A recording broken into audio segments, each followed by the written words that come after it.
കഴിഞ്ഞ ഓഗസ്റ്റ് 7-ാം തീയതി ആലപ്പുഴ കലവൂർ എന്ന ഗ്രാമത്തെ സംബന്ധിച്ച് ഒരു ഇരുണ്ട രാത്രി. അയൽവാസികളെല്ലാം ഉറങ്ങിയെന്ന് ഉറപ്പിച്ച ശേഷമാണ് മാത്യൂസും ശർമിളയും വീടിന് പുറത്തിറങ്ങിയത്. ആരും കാണാതെ സുഭദ്രയുടെ മൃതദേഹം വീടിന് പിന്നിൽ കുഴിച്ചു മൂടി. ഈ അരുൺ കൊലയെക്കുറിച്ച് പുറംലോകം അറിയില്ലെന്ന് കരുതി സുഖമായി ജീവിക്കാമെന്ന് വിചാരിച്ചതാണ് രണ്ടുപേരും. എന്നാൽ സുഭദ്രയുടെ ആത്മാവ് ഇക്കാലയളവിൽ അവരെ വേട്ടയാടിയിരിക്കണം.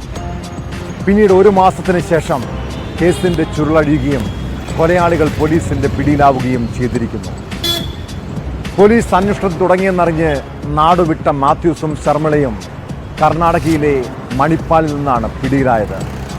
സുഭദ്രയെ കൊലപ്പെടുത്തിയത് അതിക്രൂരമായിട്ടാണെന്നും പോലീസിന്റെ അന്വേഷണത്തിൽ കണ്ടെത്തി.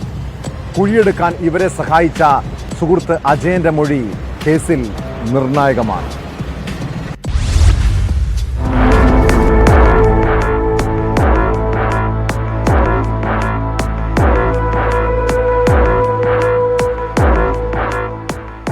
കലവൂർ കോർട്ടശ്ശേരിയിൽ വയോധികയെ ക്രൂരമായി കൊലപ്പെടുത്തിയ കേസിലെ മുഖ്യപ്രതികളാണ് ഇന്ന് ഉടുപ്പിയിൽ നിന്ന് അറസ്റ്റിലായിട്ടുള്ളത്.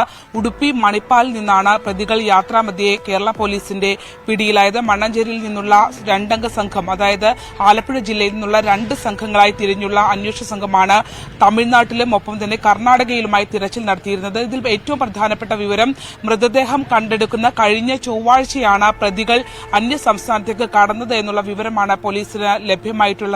അതുവരെ കേരളത്തിന്റെ വിവിധ ഭാഗങ്ങളിൽ ഇവർ സഞ്ചരിക്കുകയും എറണാകുളത്ത് അതായത് കടവന്ത്ര പോലീസ് അന്വേഷിച്ചു ചെല്ലുന്ന ദിവസം മുതൽ മൃതദേഹം കണ്ടെത്തുന്ന ദിവസം വരെയും എറണാകുളത്ത് ഇവർ ഒളിവിൽ താമസിക്കുകയുമായിരുന്നു എന്നുള്ള വിവരമാണ് ലഭ്യമായിട്ടുള്ളത്. പിന്നീട് അന്വേഷണം വ്യാപിപ്പിച്ചതോടെ അവർ സംസ്ഥാനം വിടുകയായിരുന്നു. തുടർന്ന് യാത്രാമധ്യയാണ് ഇന്ന് ഉടുപ്പിയിലെ മണിപ്പാലിൽ നിന്ന് പ്രതികളെ കണ്ടെത്തിയിട്ടുള്ളത്. മാത്രമല്ല, ഈ കേസുമായി ബന്ധപ്പെട്ട് ഇനിയും അജയൻ എന്ന മേസ്തിരി പണിക്കാരനെ ചോദ്യം ചെയ്യേണ്ട ആവശ്യമുണ്ട് എന്നുള്ളതാണ് അന്വേഷണ സംഘം വ്യക്തമാക്കുന്നത്. അതായത് ഈ കുഴിയെടുക്കുന്നതിനായി അജയനെ വിളിപ്പിച്ചത് 7-ാം തീയതിയാണ്. 7-ാം തീയതി തന്നെ സുഭദ്ര കൊല്ലപ്പെട്ടിട്ടുണ്ട് എന്നുള്ള വിവരമാണ് പോലീസ് സ്ഥിരീകരിക്കുന്നത്. 7-ാം തീയതി വൈകിട്ട് 6 മണിക്ക് ശേഷമാണ് കുഴിയെടുപ്പിച്ചിട്ടുള്ളത്. മാത്രമല്ല, പോസ്റ്റ്മോർട്ടത്തിന്റെ പ്രാഥമിക റിപ്പോർട്ടിൽ സുഭദ്രയുടെ മൃതദേഹം കൊല ചെയ്യപ്പെട്ടതിന് ശേഷം വളരെ വേഗത്തിൽ തന്നെ മറവു ചെയ്യപ്പെട്ടു എന്നുള്ളത് പോസ്റ്റ്മോർട്ടം റിപ്പോർട്ടിലെ നിഗമനമായിരുന്നു. അതുകൊണ്ട് തന്നെ 6 മണിക്ക് ശേഷം കൊല നടന്നിട്ടുണ്ട് എന്നുള്ള കണക്കുകൂട്ടലിലാണ് പോലീസ് മുന്നോട്ട് പോകുന്നത്. 7-ാം തീയതി തന്നെയാണ്, ഓഗസ്റ്റ് 7-നാണ് സുഭദ്ര കൊല്ലപ്പെട്ടിട്ടുള്ളത് എന്നുള്ള ഒരു സ്ഥിരീകരണത്തിലേക്ക് പോലീസ് എത്തുകയും ചെയ്യുന്നുണ്ട്. എന്തായാലും മണിപ്പാലിൽ നിന്നുള്ള സംഘം, അതായത് കർണാടക ഉടുപ്പി മണിപ്പാലിൽ നിന്നുള്ള സംഘം രാവിലെയോടുകൂടി ഇവിടെ പ്രതികളുമായി അന്വേഷണ സംഘം തിരികെ എത്തുമെന്നുള്ളതാണ്. തുടർന്നായിരിക്കും ചോദ്യം ചെയ്യലും കസ്റ്റഡിയിലേക്ക് റിമാൻഡ് അടക്കമുള്ള നടപടിക്രമങ്ങളിലേക്ക് കടക്കുകയും ചെയ്യുക.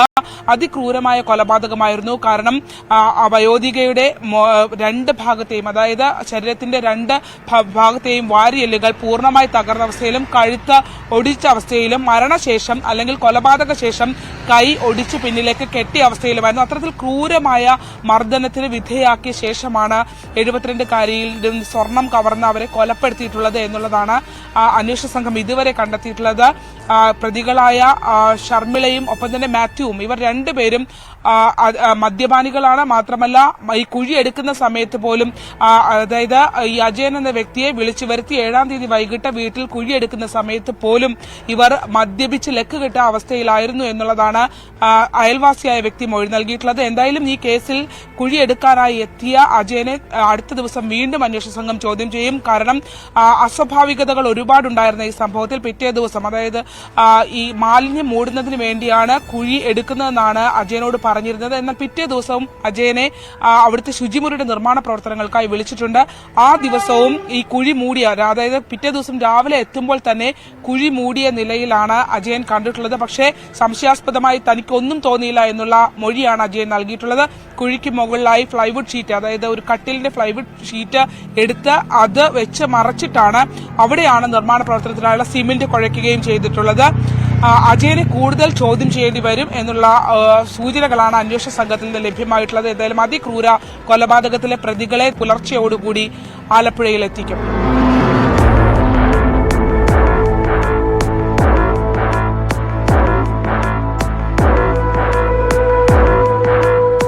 ക്യാമറമാൻ പ്രശാന്ത് മംഗലശ്ശേരിക്കൊപ്പം ആലപ്പുഴയിൽ നിന്നും ശരണ്യ സ്നേഹജൻ, ന്യൂസ് 18.